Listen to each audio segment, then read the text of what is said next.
Fala aí, galerinha. Hoje eu vim apresentar um vídeo sobre poses ridículas de pessoas que ficam entrando no Facebook para postar fotos. Inclusive, a maioria são meninos. Com todo respeito, se é só um vídeo, não tenho nada contra. Foi só uma ideia que eu tive. Vamos lá. Vamos fazer tipo assim. Vamos supor que vocês são um espelho e eu sou. Entendeu? Aí vai dar. Eu acho que a primeira vai ser a girl. Me acho bonitinha. Vai ser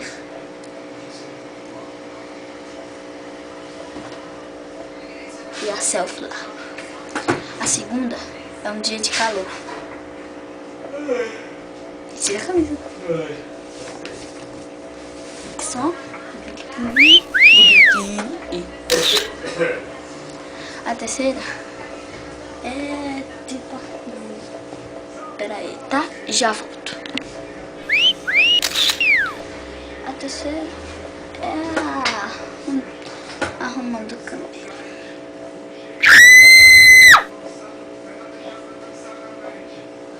A outra é parecendo um menino.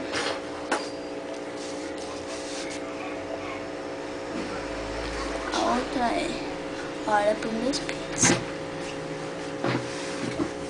Faz bem assim. Fica aqui. Bota a foto, fica mais aqui do que aqui. Fica.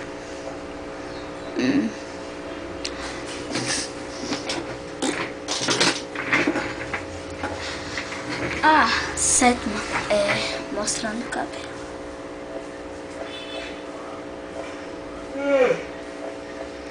Fale, venha, fale, não.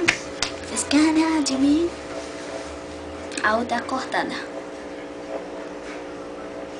E por último, a mais famosa é a boca de pato.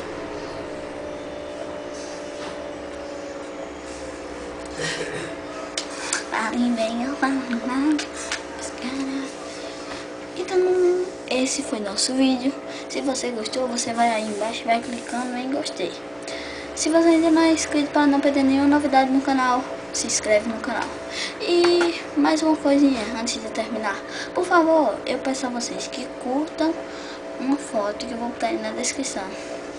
Vai estar na descrição do vídeo, que é sobre a gincana do meu colégio. Por favor, espero que vocês curtam lá para ajudar a minha sala, que é o 7º A.